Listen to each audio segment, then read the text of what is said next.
Assalamualaikum warahmatullahi wabarakatuh.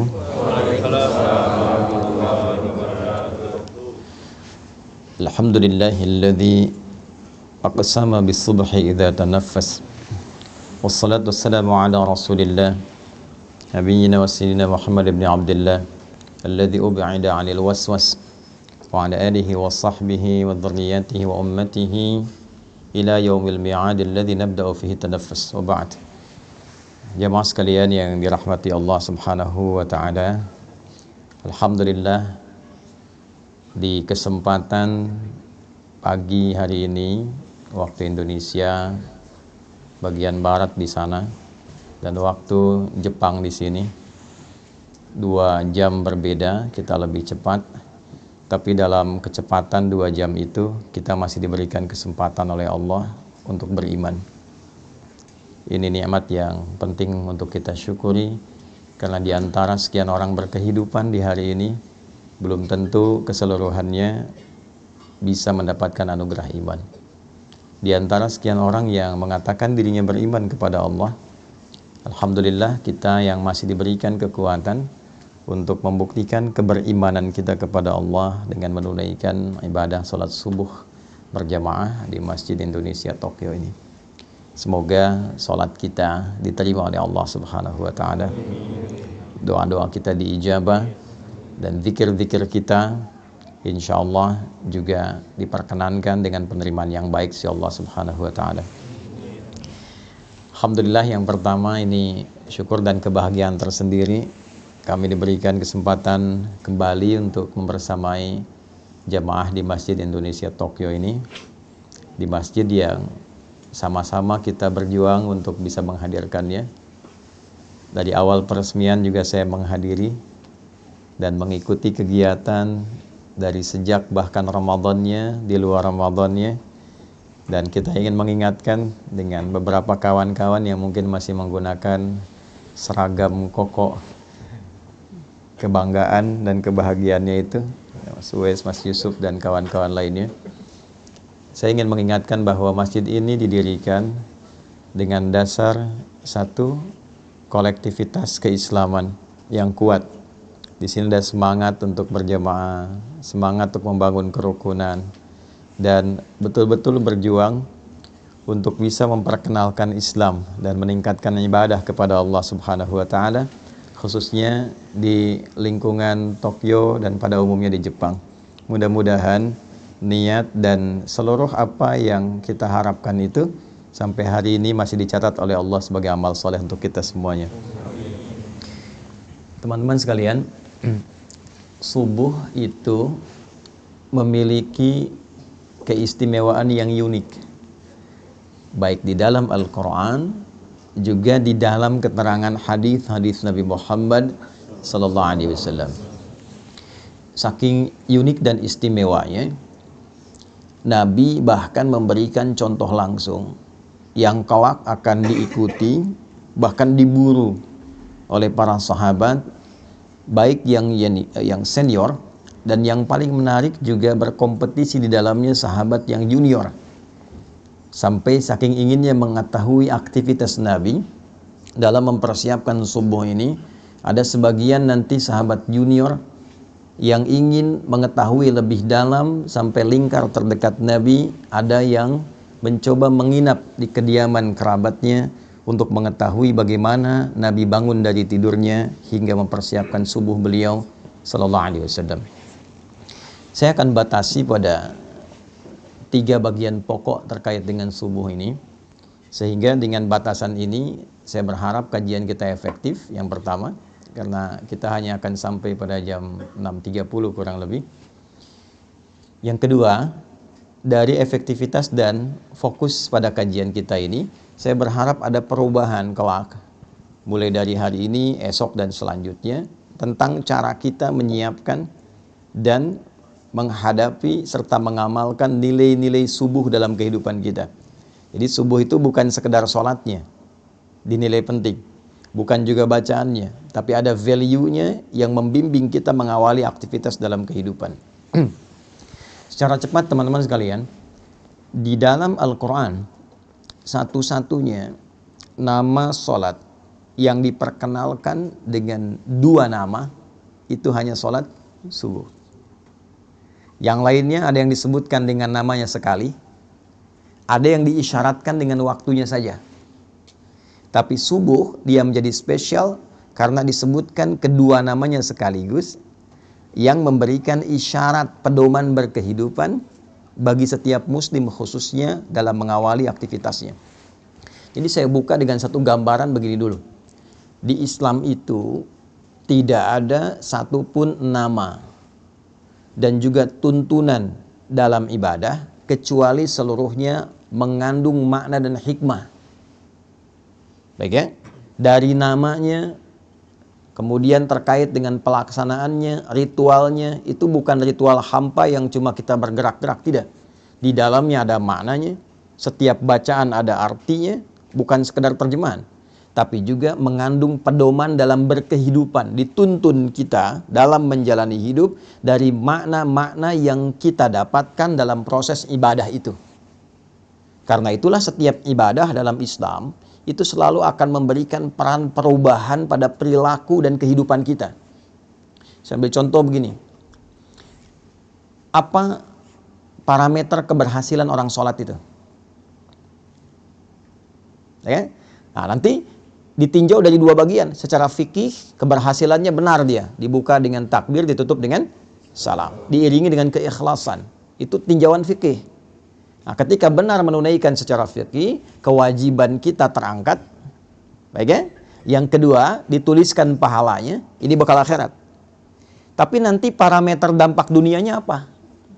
Karena kan doa kita selalu Rabbana atina fid dunya hasanah wa fil akhirati hasanah wa qina adzabannar. Nah, salat itu di Al-Qur'an disebut dengan hasanah. Baik ya? Aqimis salata. Perhatikan kalimatnya, tarafain nahar wa zulafan minal lail innal hasanati yudhibnas sayyiat. Itu Quran di surah ke-11 ayat 114. Salat disebut dengan hasanah. Nah, apa dampak salat yang disebut hasanah itu bagi dunia dan akhirat kita? Tadi secara fikih kalau benar salatnya dibuka dengan takbir, ditutup dengan salam, diiringi dengan keikhlasan, kita meyakini sepenuhnya ada pahala dituliskan. Pahala itulah bekal kita pulang untuk ke akhirat. Kalau ini semua dilepas, jaket, baju, handphone yang bagus-bagus ya, masuk alam kubur aja dilepas. Jangankan ke akhirat, masuk alam kubur tidak dibawa. Baik ya? Nah, yang dibawa apanya? Nilainya, keikhlasannya, amal solehnya. Sekarang dampak dunianya apa? Maka dijelaskan kembali di Al-Quran surah ke-29 di ayat ke-45. Utlu ma uhya ilaika minal kitab wa aqimis salah. Inna salata tanha 'anil fahsya wal munkar. Jadi kalau sholat itu benar dikerjakan, satu dampak dunianya dia bisa merubah perilaku, bertransformasi menjadi pribadi yang lebih baik. Karena itu dulu orang-orang yang hidup di era jahiliyah, ya, ketika kemudian diberikan risalah sholat lewat Nabi Muhammad SAW, itu seketika bisa merubah perilakunya menjadi pribadi terbaik yang hidup di zamannya. Anda bayangkan, sholat bisa merubah orang dari pribadi pencela menjadi pecinta, dari pemukul menjadi perangkul, ya kan? Dari penipu menjadi pribadi yang sangat dermawan. Itu sholat. Yang kedua, banyak nanti dampak duniawinya, memberikan banyak ketenangan pada diri kita. Ya, itu ditemukan nanti di Quran surah 13 ayat ke-28, ditafsir di Quran surah ke-20 ayat ke-14. Ala bi dzikrillahi tatma'innul qulub. Yakinkan pada dirimu bahwa zikir yang benar itu berpengaruh pada ketenangan hati, berdampak pada ketenangan jiwa. Nah, sholat ini puncak zikir tertinggi. Nanti berdoa juga zikir, karena doa disebut dengan zikir di Quran, surah 7 ayat 205. Baca Quran itu zikir, Quran surah 15 ayat 9. Ya kan? Kita ba'da sholat tadi zikir, Quran surah keempat ayat 103. Nah, semua jenis zikir dikumpulkan dalam sholat. Takbir ada di situ, tasbih ada di situ, tahmid ada di situ, Quran ada di situ. Ya, karena fungsi zikir itu melahirkan ketenangan. Karena itu ketika kita menunaikan sholat, dan sholat disebut dengan zikir, wa aqimis sholata li dzikri, tunaikan sholat sebagai zikir kepadaku, maka disitulah ada puncak ketenangan yang bisa kita dapatkan. Jadi kalau Anda sedang gelisah, bekerja, gelisah, ada masalah, mampir masjid. Kalau nggak sempat menemukan masjid, ambil wudhu, menghadap kiblat, sholat 2 rakaat. Disitulah dapatkan ketenangan dalam hati kita. Walaupun solusi belum tiba saat itu, tapi hati kita cenderung tenang. Itu dampak dunianya.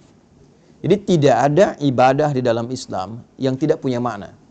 Dan tidak ada satupun ibadah dalam Islam yang tidak memberikan pengaruh pada kehidupan implementatif kita ke dalam keseharian. Nah, sekarang kita akan mulai dari yang basic dulu, yang kita lakukan setiap hari sebagai seorang mukmin, yaitu pertama menunaikan ibadah salat, waktunya dibuka dengan yang pertama, yaitu salat subuh. Apa artinya subuh? Itu dulu. Jangan-jangan selama ini salat subuh tapi kita belum mengetahui artinya subuh. Yang kedua, dia punya nama yang kedua lagi diperkenalkan dalam Al-Quran, tadi yang saya bacakan. Ya, contoh Quran surah ke-17 di ayat ke-78. Ia juga disebut dengan Fajr. Aqimis salata liduluki syamsi ila ghasaqil laili wa Qur'anal fajr. Inna Qur'anal fajri kana mashhuda. Disebut dengan subuh di Quran surah ke-81 At-Takwir di ayat ke-18. Was-subhi idza tanaffas. Baik. Teman-teman, Bapak Ibu sekalian, subuh, saya ulangi, subuh di dalam bahasa Arab itu seakar dengan kata asbah. Asbah itu asalnya sesuatu yang sudah siap, rencana yang sudah matang. Asalnya bila Anda memiliki agenda yang tersusun rapi, yang siap Anda eksekusi, yang siap Anda jalani, itu orang Arab akan bertanya begini, kaifa asbaht? Nah, bagaimana kabarmu di subuh ini? Maksudnya bukan bertanya keadaan kita semata. Beda dengan kaifa haluk, apa kabarmu? Dia? Nah, tapi dia bertanya, bagaimana keadaanmu di pagi ini? Apakah sudah siap dengan rencana-rencana yang siap kau kerjakan? Okay? Nah, jika Anda ingin ambil ke akar katanya, dalam waktu mula Anda merencanakan sesuatu dan siap untuk dieksekusi di awal kehidupan Anda jalani, itu waktunya disebut dengan subuh namanya. Nah, jadi subuh disebut dengan subuh seakan memberikan kesan bahwa dari mulai Anda bernafas menjalani aktivitas, Anda sudah merencanakan berbagai macam kegiatan yang akan dieksekusi di waktu itu. Salat ini disebut dengan subuh seakan memberikan kesan bahwa umat Islam itu dari mulai bangun tidur, dia sudah memiliki rencana-rencana yang terukur yang akan dieksekusi di hari itu.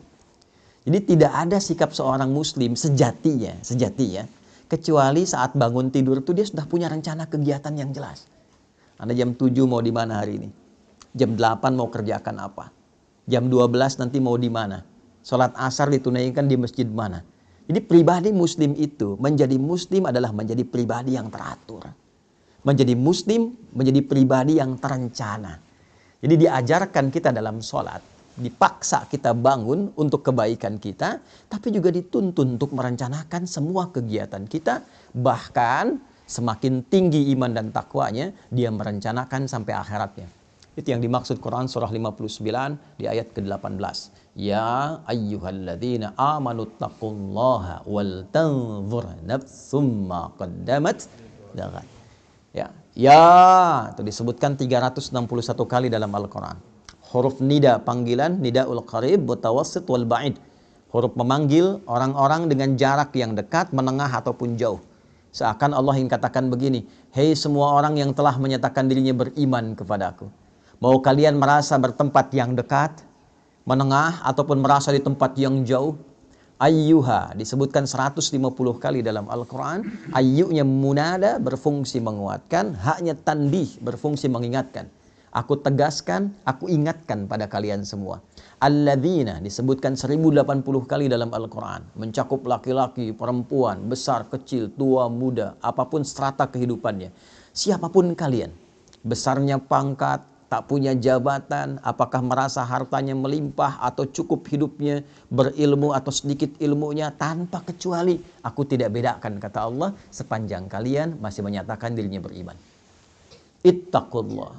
tingkatkan dan jaga selalu takwamu kepada Allah. Dan di antara ciri orang takwa itu wal tanzur nafsum ma qaddamat lighad, dia memiliki kesiapan rencana sampai persiapan pulangnya kembali pada Allah Subhanahu wa taala. Jadi takwa itu bukan hanya sholat. Ya, takwa itu bukan hanya baca Al-Qur'an. Ya, ketika Anda menyiapkan rencana yang terukur pun, memiliki program-program kehidupan sampai pulang, itu bagian dari takwa. Nah, saya tanya begini, siapa yang pengen ke surga? Angkat tangan boleh. Nah, ya. Yang surganya Firdaus. Nah, Masya Allah. Dah, turun dulu. Yang merasa sudah cukup amalan untuk ke Firdaus. Boleh angkat tangan. Nah, sampai batuk tuh. Yang merasa amalnya masih sedikit. Yang merasa banyak salah, angkat tangan. Tuh, ya. Boleh aneh ya. Nabi Adam itu salahnya satu, keluar dari surga. Anda salah banyak pengen masuk. Nah, bagaimana memplanning itu? Menyiapkan rencana yang positif sampai kita mendapatkan rahmat Allah. Jadi rumusnya kan turunkan jenis surganya di Al-Quran, ada 8 jenis, dari Firdaus sampai ke surga yang standar biasa. Tapi mohon maaf, standarnya pun tetap surga. Itu turunkan karakternya bagaimana, amalannya apa saja, tekuni itu dengan profesi kita di bumi sampai kita mendapatkan hasilnya. Itulah subuh. Misal, Anda menginginkan surga Firdaus. Karakteristik penghuni surga Firdaus dan amalannya itu ada misalnya di Al-Quran surah ke-23 ayat 1 sampai dengan 9. Sampai Anda menemukan kalimat ulaika humul warithun alladzina yarithuna al-firdausa hum fiha khalidun. Ada orang-orang calon penghuni surga Firdaus yang sedang berpetualang di bumi. Nah, siapa mereka itu? Nah, balik ke atas, qad aflahal mu'minun. Ciri pertamanya dia punya iman yang kuat. Ada amana, amanu, yu'minun, mu'minun, beda. Amana, amanu baru standar keimanan. Perlu dilatih amal soleh terus ditingkatkan. Karena itu ketika amanu dibuka lagi dengan amal soleh, dibuka dengan puasa, dibuka dengan sholat dan seterusnya. Ya, wal asr, innal insana lafi khusr illa alladzina amanu wa amilus salihat. Ya, maka dipacu lagi dengan amal soleh. Naik nanti yu'minun. Ya, iman yang konsisten dijaga terus. Alladzina yu'minuna bil ghaibi wa yuqimunas, latihan dia. Setelah merasa nikmat, merasa imannya kuat, ya cirinya salah satunya jangankan yang fardu, ketinggalan yang sunnah saja sudah gelisah itu. Dia berubah jadi mukminun. Karena itu kualitasnya beda. Kalau amana, amanu baru sekedar sholat. Yang penting terpenuhi kewajiban. Kalau sudah mukminun, dia ingin memastikan sholatnya terasa nikmat dan khusyuk. Alladzina hum fi sholatihim khashi'un. Maka Anda boleh menjadi pengajar, boleh menjadi pebisnis, boleh menjadi diplomat, birokrat, tapi dalam saat yang sama, kalau ingin Anda punya rencana ke surga Firdaus, jaga waktu sholat Anda dan tunaikan dengan khusyuk. Firdaus. Kalau sholat biasa, mungkin khusyuknya standar. Tapi pengen ke Firdaus, berusaha terus selama hidup dalam level kehusyuan yang tinggi yang mampu kita lakukan. Ya, walladzina hum 'anil lagwi mu'ridun, yang enggak penting-penting tepikan. Nah, itu dibuat rencananya secara terukur. Kita tuh punya visi panjang loh, bukan cuma dunia. Sampai akhirat, akhiratnya turunkan, jadikan panduan berkehidupan. Nah, itulah yang dimaksud Quran. Surah ke-81, ayat 18. Wasubhi idza tanaffas. Dan aku bersumpah, kata Allah. Pakai kosam tuh. Demi waktu subuh. Yang mengiringi setiap nafas yang keluar, yang baik, yang dengan itu keluarlah produktivitas amal soleh setiap makhluk. Allah kasih contoh. Maaf, setiap subuh itu diberikan semua contoh kehidupan kita. Tumbuhan, nafas pertamanya keluar oksigen. Dia serap karbon dioksida, dia keluarkan oksigen pagi hari. Saya waktu di Utrecht di Belanda itu, setelah ada sesi mengajar itu, saya tinggal di satu flat apartemen, itu depannya itu bagus sekali hutan lindung yang terjaga, sehingga udaranya bagus. Saya ingin buktikan bagaimana ayat ini bisa terasa dalam fenomena alam. Saya keluar kurang lebih 2-3 menit sebelum waktu subuh. Itu udara yang terasa, masih terasa karbon dioksidanya. Belum segar. Tapi begitu masuk waktu subuh, wasubhi idza tanafas, ganti. Oksigen mulai muncul, segarnya mulai muncul. Jadi Anda bisa bayangkan, tumbuhan saja dimulai waktu subuh dia sudah punya rencana yang terbaik untuk memberikan manfaat dalam kehidupan. Ayam subuh sudah berkokok, kan? Binatang, angin, subuh, sepoi sudah bertasbih. Jadi Anda bayangkan makhluk yang tidak dihisab. Dia punya rencana strategis dalam hidupnya dan sudah memberikan manfaat di awal aktivitasnya. Saya, Anda, kita. Yang jelas dihisab dari ujung kepala sampai ujung kakinya. Yang menginginkan berada di surga Firdaus di awal masa transit sampai tinggalnya di akhirat nanti. Maka ditanya oleh Allah, tanya balik tuh. Apa yang kau siapkan? Rencana apa yang kau punya? Di awal bangunmu, di awal nafas kehidupan yang engkau akan jalani. Jangan-jangan tumbuhan yang tidak dihisab memberikan manfaat, manusia yang dihisab justru belum punya rencana manfaat yang bisa ditebarkan dalam kehidupan. Maka kita diajarkan dari awal. Ya, saking pentingnya rencana-rencana yang baik ini, maka Al-Quran meminta kita menyiapkan bahkan sebelum subuhnya. Ya, saya mulai dari hadis Abu Daud, nomor hadis 1367. Nanti diriwayatkan oleh sahabat mulia yang junior, namanya Abdullah, anaknya dari paman Nabi SAW Abbas bin Abdul Muttalib radhiyallahu ta'ala anhu.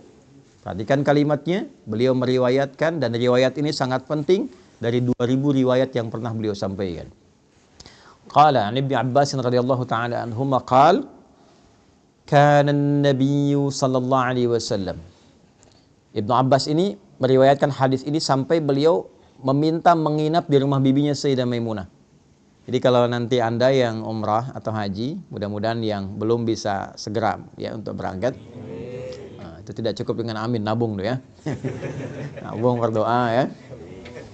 Nah, nanti kalau sudah berangkat, Anda cari namanya pintu Babus Salam.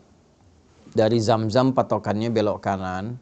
Ada pintu 26 yang kiri gate Ismail, di samping yang ada istana raja tuh, Jabal Qubais. Masuk ke kanan, lurus dulu setelah gate Ismail, nanti sedikit lagi 27, 28 bertemu pintu gate Nabi namanya. Tandanya yang ada jembatan ke arah masjid dari istana itu. Ada tulisan gate Nabi, Babun Nabi. Disitulah kediaman Sayyidah Maimunah radhiyallahu taala anha, dan disitulah Nabi berkehidupan tinggal setelah Sayyidah Khadijah wafat. Ya, letak rumah Sayyidah Khadijah di depan yang pintu Marwah. Ya.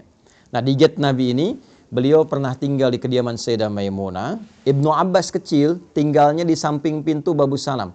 Jadi kalau turun Babus Salam, gate Nabi, gate Ali, Babus Salam, turun ada eskalator sebelah kiri dan kanan, tangga manual. Ada satu kursi warna merah tuh di depannya itu. Turun ke bawah, ada tulisan Babus Salam. Babus Salam tuh nanti sejajar. Kalau tarik garis lurus ke Maulid Nabi, tempat lahirnya Nabi itu, ya. Jadi seakan-akan memberikan satu isyarat bahwa kita berislam itu ya menuju kepada Allah melalui petunjuk Nabi Muhammad sallallahu alaihi wasallam. Saya pernah dengan kakak ngambil arah matahari terbit, itu begitu dipotret baru sadar kalau bayangannya itu tembus lurus langsung dari kediaman Nabi ke arah Hajar Aswad. Lurus, ya. Dulu waktu belum rame-rame seperti sekarang. Nah, saya mau katakan cepat. Itu dari pintu itu saya mau ilustrasikan ya, mengarah ke sofa nanti rumahnya Arqam bin Abi Arqam, anak muda usia 17 tahun yang dalam riwayat salah satunya menyebutkan orang yang ke-17 masuk Islam, diajak oleh Sayyidina Utsman bin Affan radhiyallahu taala anhu. Dari 40 orang awal yang masuk Islam disebut dengan generasi awal, as-sabiqunal awwalun. Anak ini, anak bungsu, sudah disiapkan oleh orang tuanya untuk mengabdi kepada Islam dengan mendalami pengetahuan. Jadi anak pertamanya Fudail dikhususkan melayani Nabi, jadi asisten Nabi. Kelak ketika Nabi akan meninggal, Fudail lah yang membawakan air wudhu untuk Nabi. Saat berwudhu kemudian beliau sudah selesai dan wafat kemudian hari ya di pangkuan Sayyidah Aisyah radhiyallahu taala anha. Adiknya yang bungsu ini yang disiapkan oleh ayahnya untuk mendalami Islam, khusus terkait dengan Quran dan kepribadian Nabi. Jadi mohon izin saya sedikit dalamkan ya. Ini pesan bagi kita, kalau sudah berkeluarga, disiapkan. Jangan hanya sekedar menyatu, punya keturunan, disekolahkan. Tidak, siapkan. Ini anak pertama mau jadi apa? Anak kedua kemana arahnya? Anak ketiga seperti apa? Sehingga melengkapi visi dan kebahagiaan yang disiapkan di kehidupan keluarga itu. Jelas. Sampai ke akhirat bergandengan tangan, dibawa semua. Menghadap Allah dalam kebaikan. Itu ada konsepnya di Quran surah ke-13 ayat 23 sampai 24. Kalau Anda bisa menyiapkan begitu, itu disambut oleh malaikat saat masuk ke surga, di semua pintu surga. Ya, nanti di akhir saya tajamkan itu. Nah, Abdullah bin Abbas ini selalu disingkat dengan Ibnu Abbas. Ya, perhatikan ini di ilmu sanad ya. Kalau ada ayah, ibu mendidik anaknya dengan baik sampai dekat dengan Allah, itu kalau di ilmu hadis dibuang nama anaknya, dilekatkan nama orang tua diwakili ayahnya. Misal, namanya Abdullah, bapaknya Abbas. Diisyaratkan dengan ibnu, anak laki-laki, Abbas. Abdullahnya dibuang. Untuk memberikan kesan bahwa setiap yang dilakukan oleh anak, yang sifatnya baik, mau dia sholat, baca Quran, mau dia beramal kebaikan apapun, sepanjang pernah dididik oleh orang tuanya, maka semua yang dia kerjakan mengalir pahala dan kebaikannya pada kedua orang tuanya. Ibnu Abbas radhiyallahu taala anhuma, hadis ini diriwayatkan oleh Ibnu Abbas. Jadi kalau saya bacakan hadis ini, Anda yang dengar sekian banyak, live ribuan orang misalnya tonton, itu satu hadis ini dari ribuan orang yang menyimak mengalirkan pahala untuk Abbas dan juga istrinya dan keluarga besarnya. Bayangkan. Beliau mengatakan, kana Nabiyyu sallallahu alaihi wasallam, adalah kebiasaan Nabi sallallahu alaihi wasallam. Idza staiqadha min naumihi, jika beliau bangun dari tidurnya, fajalasa, beliau duduk terlebih dahulu. Nah, ini sunnah. Nah, jadi bangun tidur terus duduk ya, bukan mandi. Nggak ada orang tidur bangun langsung mandi. Ayo yang guru-guru di Slit ya, diajarkan lirik yang sesuai hadis itu bagus. Bangun tidur terus duduk. Kemudian duduk dulu tenang. Kemudian wa masaha biyadihi min athari naumi. Beliau menghilangkan bekas ngantuknya dulu dengan bagian tangan yang diduga bersih. Hilangkan dulu ngantuknya. Ya, ini penting kalimat ini karena nanti ada hadis. Kalau Anda bangun tidur, cuci dulu tangan Anda karena Anda tidak tahu tangan itu berkelana kemana saat tidur. Ya, dalam situasi yang khusus. Tapi situasi yang umum, yang bersihnya, hilangkan dulu bekas ngantuknya. Nah, supaya Anda berdoa dalam keadaan sadar. Jadi bukan berdoa dalam keadaan ngantuk. Ya, sadar. Di Islam itu, wahyu pertama turun, Anda masih ingat nggak? Apa bunyinya? Iqra. Baik, Iqra. Tapi tidak jarang orang melihat proses mendapatkan Iqra itu. Teman-teman, Nabi itu menerima wahyu seluruhnya dalam keadaan sadar dan terjaga. Ya, mau saya katakan begini. Ya, itu kan malaikat meluk kan? Ya kan? Di Gua Hira kan, sendirian Nabi dipeluk oleh malaikat, menyamar jadi laki-laki, dikatakan Iqra. Saya tanya gini lah, kalau Anda sedang sendirian di luar, tiba-tiba ada yang meluk dari belakang. Iqra. Perasaan Anda gimana? Ngeri ya? Nabi stabil, Nabi tidak pingsan. Nabi kuat menerima itu dan diterima dalam keadaan sadar. Artinya apa? Seluruh apa yang diajarkan oleh Nabi bukan hanya dibimbing dan dikuatkan oleh Allah, tapi dipastikan dengan ikhtiar yang baik, yang sempurna, yang terukur. Tidak ada satu bacaan pun yang diajarkan Nabi dalam keadaan beliau tidak sadar, itu nggak ada. Ya, jadi kita baca doa itu, pastikan dulu, sempurna dulu keadaan diri kita, siapkan dengan baik. Jangan sampai alhamdulilladzi ahyana ba'da ma amatana. Amatannya panjang, amatana dah. Walaihin nusyur gitu ya. Bangunnya jam 3, sadarnya jam 6 gitu kan. Itu. Nah, siapkan. Setelah itu, nah ini poinnya. Yang kita tahu kan baru doa tadi ya. Sekarang perhatikan hadisnya. Faqara'a khawatima Ali Imran. Maka beliau membiasakan membaca 11 ayat terakhir surah Ali Imran. Secara cepat saja, di 11 ayat terakhir surah Ali Imran, dimulai dari 190 sampai 200, itu adalah tuntunan merencanakan kegiatan yang dibuat dalam waktu yang panjang sampai ke akhirat kita. Inna fi khalqis samawati wal ardi wa ikhtilafil laili wan nahari la ayatil liulil albab. Sungguh tancapkan pada hatimu yang paling dalam, jangan sampai ragu. Kalau kita ngaji agak dalam sedikit. Inna harfu nasbin wa taukidin tansibul isma wa tarfa'ul khabara mabniyun 'alal fathi la mahalla lahu minal i'rab. Inna itu berfungsi untuk menguatkan pesan agar disampaikan kepada hati kita. Kuatkan, jangan sampai goyah. Dibuka hikmahnya, makanya alamatnya fathah. Ya kan? Kalau dia nanti sifatnya mudzakkar salim, pakai ya untuk dikuatkan, diikat dengan baik. Ya, ikat pada hatimu. Sungguh tancapkan pada hatimu yang paling dalam. di balik hikmah penciptaan langit dan bumi dan seluruh kegiatan berganti siang dan malam, ada orang-orang yang paham substansi kehidupan. La ayatil ulul albab, itu yang mengerti esensi hidup. Paham. Nih, Anda mesti mengerti, Anda kesini untuk apa? Anda ngajar mau cari apa? Anda bekerja untuk apa? Ya, ada orang-orang yang saking pahamnya kalimat, baru disebutkan satu kata, dia mengerti arahnya mau kemana itu. Itu ulul albab namanya. Lub. Ya, tahu kelapa? Kelapa itu kan ada luarnya ya, kulit, ada serabutnya, ada batoknya, ya kan? Ada kemudian di dalam dari daging luar ada yang paling dalam yang enak tuh, yang halus lembutnya, itu lub namanya, lub. Ya, ada orang-orang yang mengerti ketika mau beli kelapa dia ketok-tek, ya, dia untuk apa? Dia tahu isinya mana yang bagus tuh. Yang nggak tahu lihat kulitnya aja. Oh, kalau hijau besar bagus ambil, ternyata dalamnya kurang enak, gitu kan? Nah, itu ada orang yang demikian, dia nggak ngerti kehidupan. Yang penting makan, minum, tidur, selesai. Ya, gitu lagi. Habis bangun, bangun lagi. Habis tidur, bangun lagi. Bangun, tidur lagi. Makan, tidur, bangun, selesai. Ya, ada yang demikian. Nah, itu serabut. Ya, ada yang cuma ngumpulin uang, kumpulkan banyak pesta dan sebagainya. Itu batok kelapa. Dunia aja. Ya, yang ngerti pesan tentang kehidupan, dia paham. Dia mau kemana berangkat. Anda dari Indonesia mau ke Jepang, Anda siapkan bekal, Anda nabung dan sebagainya. Anda akan tinggalkan dunia, pindah ke alam baru. Tabungan Anda apa? Persiapan Anda apa? Kan? Makanya orang-orang yang paham esensi kehidupan, itu jadi tanda bagi dia, semua yang terjadi, seluruh aktivitas dia, itu tanda positif bagi dia untuk menyiapkan bekal kembali pada Rabbnya.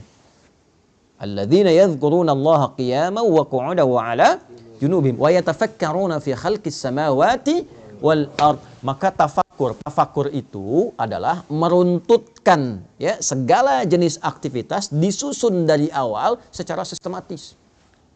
Kalau belajar dari akibat disebut tadabbur namanya.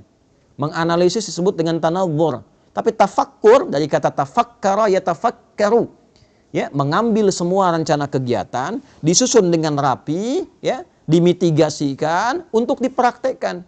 Jadi ada orang-orang yang menjalani kehidupan yang seluruh aktivitasnya tersusun rapi kata Allah. Ya. Apapun itu, di siang dia punya agenda, di malam dia punya agenda, dan dahsyatnya dia siapkan itu bersamaan dengan zikir mengingat Allah Subhanahu wa taala. Ya, terima kasih ya Allah yang telah memberikan saya kesempatan hidup, memberikan kesempatan pada saya menyusun kegiatan, lihat langit ingat Allah, kan? Lihat anak ingat Allah sebagai titipan. Itulah ulul albab. Ya, sampai dengan nanti ayat ke-200-nya. Jadi dimulailah aktivitas itu sebelum subuh, Nabi bangun, merencanakan kegiatan itu, persiapan warming up menunaikan sholat tahajud. Demi apa? Demi membawa agenda yang disiapkan di subuh itu menghadap Allah. Apa tandanya agenda itu telah siap dibawa menghadap Allah sebelum dieksekusi? Jadi idealnya begini, disusun dulu tuh, besok mau ngapain. Sudah disusun, baru kita berdoa kan? Alhamdulillahilladzi ahyana ba'dama amatana. Terima kasih ya Allah memberikan kesempatan aku menjalani kehidupan sesuai dengan ajalku. Setelah engkau tahan sementara tadi nyawaku dalam tidurku. Perhatikan, wa ilaihin nusyur. Ini kalimat ini mahal. Dan aku berjanji ya Allah untuk mencari bekal positif sebagai persiapan pulang menghadap kembali kepadamu. Nusyur itu dari kata nasyara, artinya menyebar untuk kembali.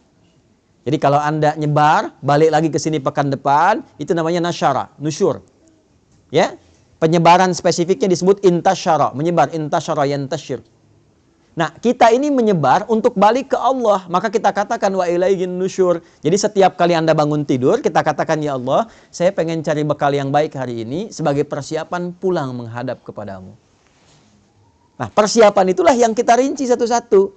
Ya, jam sekian saya bangun kerjakan ini. Sebelum kita eksekusi, bawa dulu itu menghadap Allah supaya dibacakan oleh kita. Minta kemudahan, minta kelancaran, minta perlindungan. Semua bacaan yang kita bacakan itu disebut dengan Quran dalam bahasa Arab. Zikir itu Quran. Ya kan?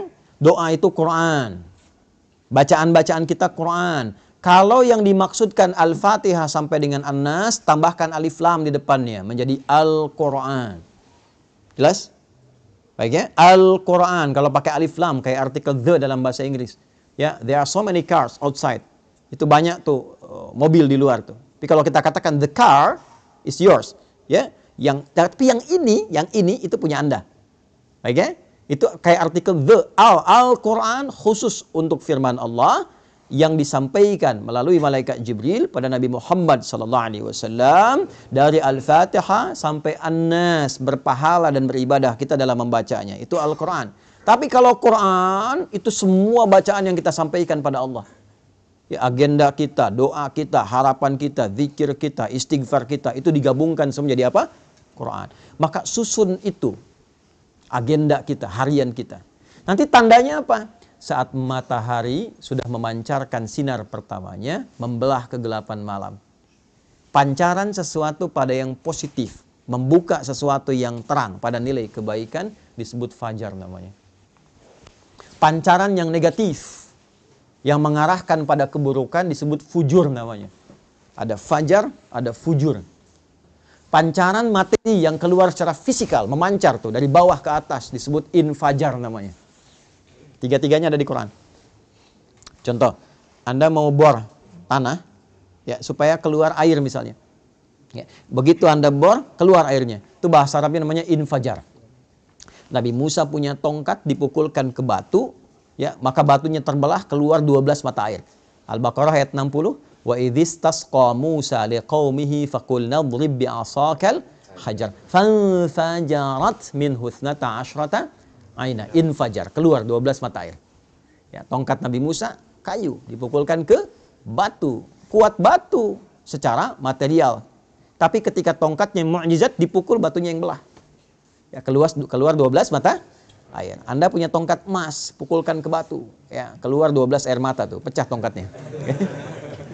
Nah, fujur itu pancaran negatif yang keluar dari nafsu nih. Jadi ada takwa, pancaran positif, ada fujur, pancaran negatif. Ya, provokatornya setan. Kalau takwa, supporternya malaikat. Nanti malaikat disebutkan 88 kali, setan disebutkan 88 kali. Quran surah 91 ayat 7 sampai 10. Wa nafsin wa ma sawwaha fa alhamaha fujuraha wa taqwaha. Allahu akbar, Allahu akbar. Jiwa takwa aktif. Sudah adzan ya? Enggak terdengar adzan, tetap aktif. Subuh siap-siap. Besok jam sekian. Ya kan? Tapi begitu Anda sudah siap, adzan terdengar, selesai adzan, nah jiwa fujur muncul lagi. Tenang, baru adzan. Belum qomat, ya kan? Waktunya masih panjang, pernah begitu? Nah, itu fujur namanya. Itu kan pancaran dari tubuh kita memancar tuh. Nanti keluar dari sini itu aktif juga. Begitu keluar lihat tuh kan, sepatunya bagus yang itu ya. Aktif itu. Ya, nah itulah perjuangan kita ngontrol itu. Nanti pancaran keburukan disebut fujur, pancaran kebaikan secara material fisik bendanya ada disebut dengan infajar. Tapi kalau memancar sesuatu, membuka celah kebaikan, membuka sebuah terang, ya, memberikan dorongan-dorongan positif untuk memulai satu aktivitas disebut fajar namanya. Maka diperkenalkanlah kemudian waktu ini selain subuh, waktu kita membawa agenda datang kepada Allah, tandanya apa? Fajar. Matahari sudah mulai memancarkan sinar pertamanya, membelah kegelapan malam sebagai tanda aktivitas akan dimulai. Maka bacaan-bacaan Quran kita dibawa di waktu itu menghadap kepada Allah untuk minta petunjuk, kemudahan, kelancaran, dan keberkahan. Itulah yang dimaksud Quran surah 17 ayat 78. Aqimis salata liduluki syamsi ila ghasaqil laili wa qur'ana fajr. Bukan wal Quran, tapi wa Qur'anal fajar. Kenapa di situ fajar itu diikuti dengan Quran? Padahal bisa Allah mengatakan begini, aqimis sholata liduluki syamsi ila ghasaqil laili wal fajri. Selesai. Kenapa ada Qurannya? Untuk menunjukkan keistimewaan khusus yang melekat di waktu subuh. Jadi jangan biarkan subuh itu menyendiri dengan penunaian sholat saja. Agenda Anda bawa. Ya, harapan-harapan bawa dalam subuh. Makanya ada orang yang nunggu subuh sambil istighfar. Ya. Waktu singkat menjelang subuh itu namanya sahar. Tadi saya baca di Quran rakaat kedua, Quran surah 51 ayat 18. Wabil ashari hum yastaghfirun. Ada orang-orang calon penghuni taman surga yang kebiasaannya nunggu subuh sambil istighfar. Salah satu amalnya. Istighfar sambil subuh. Nungguin, enak tuh. Tiba-tiba muncul subuh. Ya saking pengennya, dia dekat dengan waktu subuh, tak ketinggalan, dia istighfar terus. Datang, dia sudah siapkan agenda. Jadi menghadap Allah itu bukan sekedar kita datang menunaikan sholat, ya itu penting. Menggugurkan satu kewajiban. Selesai. Tapi kalau kita ingin dapat manfaat yang value-nya dibawa ke kehidupan dunia, bawa agenda kita yang siap kita siapkan, bahkan dari malam. Bawa, siapkan, disitulah kemudian kita sujud, minta sama Allah. Ya Allah, mudahkan urusan saya, lancarkan hidup saya, lindungi saya di sini sampai selesai tugas saya, jadikan keluarga saya 1, 2, 3, 4. Itu bukan sekedar bacaan biasa, karena seluruhnya langsung disaksikan oleh Allah dan seluruh malaikat yang bertugas di semesta. Inna Qur'anal fajri kana masyhuda. Yakinkan pada dirimu bahwa seluruh bacaan-bacaan yang disampaikan di waktu fajar itu dipersaksikan. Kata Nabi, atau kama qala sallallahu alaihi wasallam, inna malaikatal laili wa malaikatan nahar tajtami'u fi waqtil fajri. Atau kama qala sallallahu alaihi wasallam, malaikat yang bertugas di malam hari dan bertugas di siang hari seluruhnya berkumpul di waktu fajar untuk menyaksikan apa yang kita mohonkan kepada Allah. Itu bedanya. Makanya Nabi itu selalu mendorong tuh. Ayo. Ya Allah berkahi umatku yang memanfaatkan waktu awal fajarnya. Ya, pernah dengar Abdullah bin Abi Umi Maktum? Pernah dengar? Abdullah bin Abi Umi Maktum? Ya, saya persingkat sampai di sini. Perhatikan, beliau sahabat senior, fisiknya terbatas, pandangannya terbatas karena nggak bisa melihat, keadaan rumahnya terbatas, jaraknya dari masjid tidak terlalu dekat. Tapi beliau pribadi ahli masjid, senang i'tikaf. Zuhur ke asar i'tikaf, asar ke maghrib i'tikaf. Ya, maghrib ke isya i'tikaf. Problemnya subuh. Karena jarak isya ke subuh, ya itu juga cukup jauh. Masjidnya tidak sebaik seperti yang kita dapatkan di masjid kita sekarang. Alasnya tanah. Atapnya tadinya kosong, terus ditutup oleh daun-daun kurma. Batangnya pelepah kurma. Ya. Tingginya itu sekitar sab'ina dzira'. Sab'ina dzira' itu berarti 3,5 meter ke atasnya. Ya, jadi kalau masuk ke Masjid Nabi pada waktu itu pas di atas kepala sedikit, tangan bisa pegang. Ya kan? Nah, yang paling menarik teman-teman sekalian, dalam situasi itu beliau masih pengen itikaf, datang di awal waktu subuh. Cuma karena nggak bisa, datang ke Nabi begini. Ya Rasulullahi, atau kama qala aliyya rukhsah. Ya Nabi, saya senang ke masjid. Saya pengen jadi ahli masjid. Cuma saya terbatas.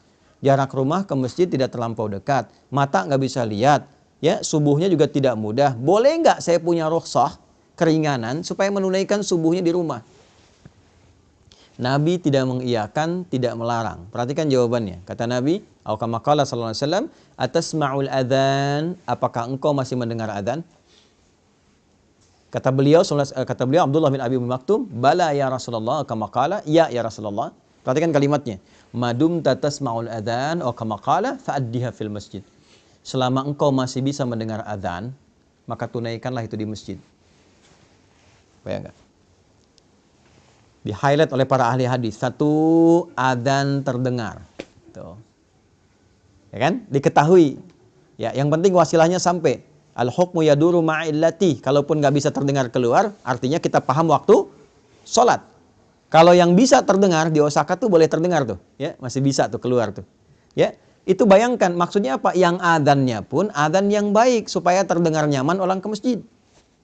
Tadi adzan bagus tuh, yang adzan di sini tadi tuh, ya Madinah mirip-mirip tuh. Maksud mirip-mirip tuh gini, bukan lagunya bukan, ya maksud mirip-mirip tuh begitu as-salat subuh kan, as-salatu khairum minan naum, salatnya yang panjang tuh, ya kan, naumnya pendek kan. As-salatu khairum minan naum. Pendek kan? Nah, di kita di Indonesia kadang-kadang naumnya yang panjang. Ya, salatu khairum minan naum. Tidur lagi tuh. Ya. Nah, saya mau balik tuh. Satu, adzan, atau kalau kita tidak dengar adzan seperti sekarang, sepanjang beriman, catat waktu sholat. Itu ada di Quran surah keempat ayat 103.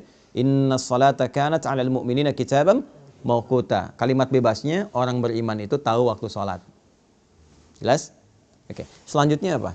Begitu mendengar kalimat Nabi, sepanjang engkau mendengar itu, usahakan tunaikan di masjid. Maka sejak saat itu beliau mengatur waktunya. Bayangkan, tidak punya penuntun, jalan meraba ke arah masjid, datang di awal waktu di masjid yang kondisinya tadi saya uraikan. Anda bisa bayangkan, sejak saat itu bahkan adzan subuh itu haknya menjadi Abdullah bin Abi Ummi Maktum.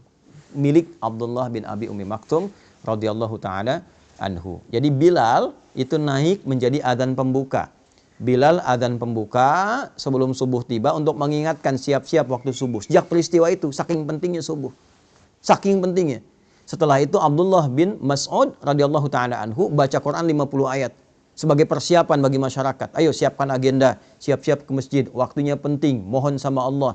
Baru setelah itu Abdullah bin Abi Maktum itu adzan, sahabat semua sudah ada di masjid. Itu yang menjadikan mereka dengan seluruh aktivitasnya sampai sekarang dikenang sukses apapun aktivitas mereka dan profesi mereka. Tidak ada satupun sahabat yang hidup di muka bumi ini dengan semua kegiatannya kecuali mereka sukses dan bahagia. Silahkan Anda cek profil mereka banyak sekali. Makanya bacanya tuh diperdalam lagi. Baca sirah, kajiannya ditambah supaya motivasi. Jangan yang aneh-aneh. Ya, Anda misalnya kan pelajar nih. Dari pelajar itu keluarkan ayat-ayat tentang ilmu, hadisnya apa. Lihat profil sahabat yang fokus di bidang ilmu.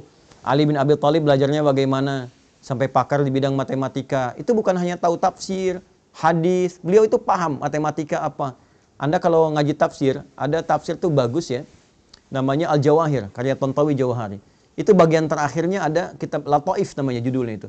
Di dalam Lataif ini ada keunikan-keunikan Ali bin Abi Thalib karena menyelesaikan persoalan-persoalan hukum itu dengan menggunakan pendekatan hitungan matematika. Indah deh. Yang perempuan itu ya, Sayyidah Aisyah itu kan dokter. Dalam arti paham bidang kedokteran, belajar ilmu kedokteran. Sayyidah Fatimah itu perawat. Nanti ada nasab perawat tuh ada. Yang laki-laki siapa, yang perempuan siapa. Yang di militer siapa? Yang pebisnis di sini keluarkan ayat-ayat tentang bisnis, hadisnya apa?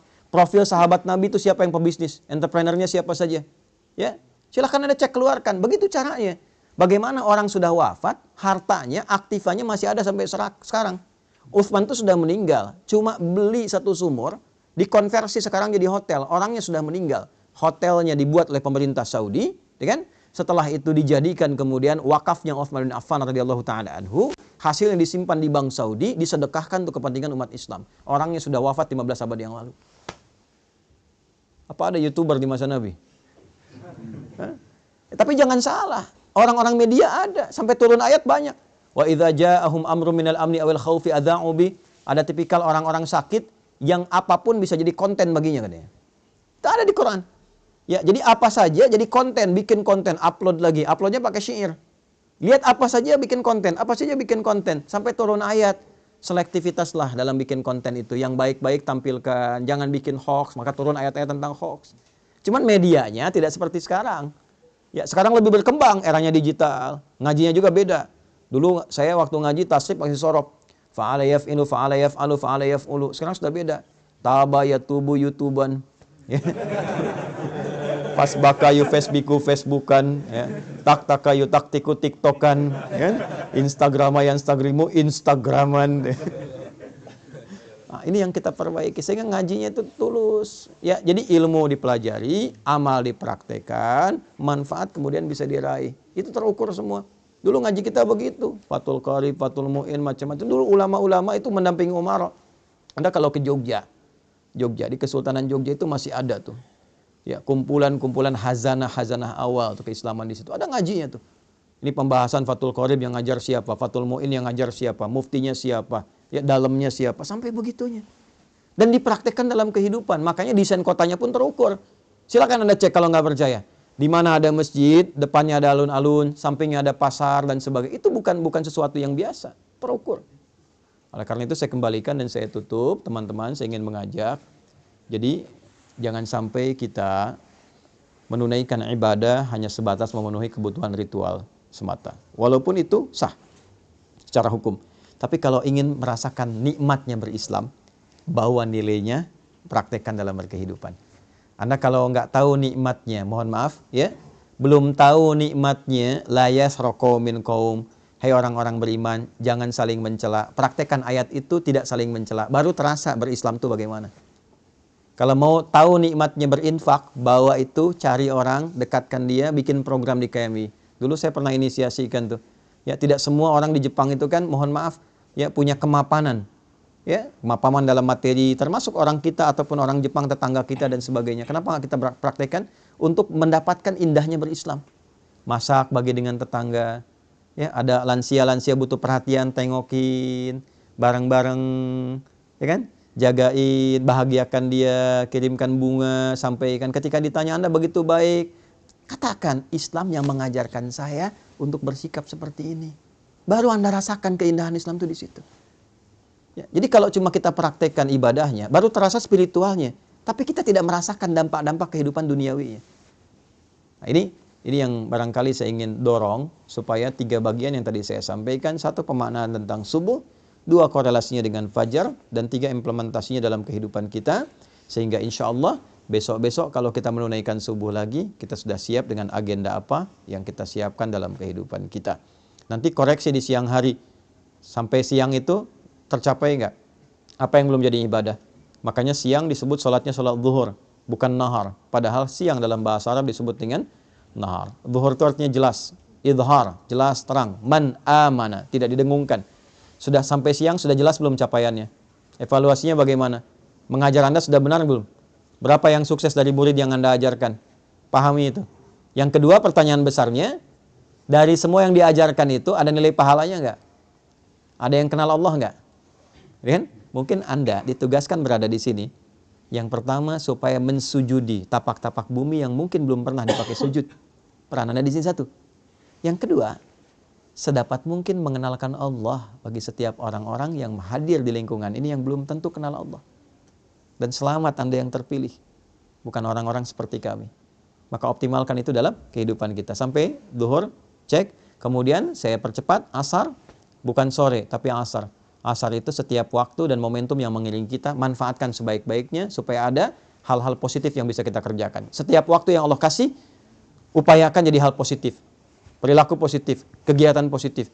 Kalau tidak didesain itu, maka rugi kita karena diberikan waktu tapi tidak termanfaatkan. Wal 'asr, innal insana lafi. Insan disebutkan kurang lebih 65 kali di Quran, menunjuk pada totalitas manusia dalam beraktivitas. Kata Allah, manusia yang beraktivitas tapi tak mampu memanfaatkan waktu yang saya kasih, maka itu orang-orang yang rugi karena tak mampu mengkonversi waktu itu menjadi nilai positif.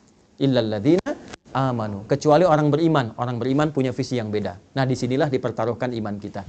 Maaf, orang beriman itu dia mampu mengkonversi, memanfaatkan waktu menjadi perbuatan-perbuatan positif. Illal ladzina amanu wa amilus sholihat wa tawashaw bil haq. Maka ayo saling ingatkan teman-teman yang lain. Bikin database, satukan, saling ingatkan. Terus teman-teman bikin komunitas. Tapi mohon maaf, jangan bersaing untuk dunia. Fastabiqul khairat, saling melengkapi. Ya, di sini ada ormas, ada PCIM, PCINU. Dari dulu tuh alhamdulillah kita bangun masjid kompak, duduk sama-sama, kajian bareng. Kalau ada masalah keumatan, dudukkan bareng-bareng, bikin inspirasi dari sini sehingga tenang rasanya. Ya, kajian kitab dari NU sampaikan. Nanti kajian budaya Muhammadiyah bahas bareng-bareng, sampaikan. Yang lain-lain bikin komunitas.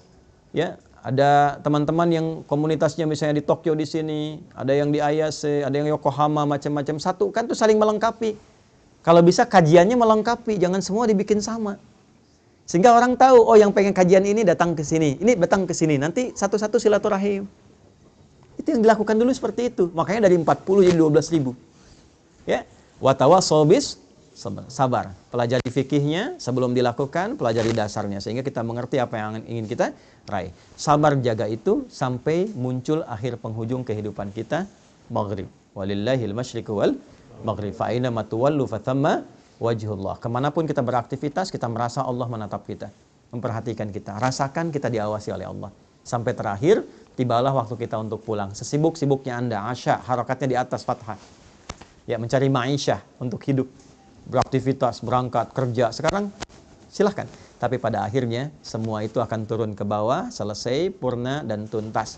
Berubahlah harakat dari fathah ke kasrah, dari asya menjadi aisyah. Apa persiapan kita ketika semua kegiatan itu sudah tak mampu dikerjakan lagi?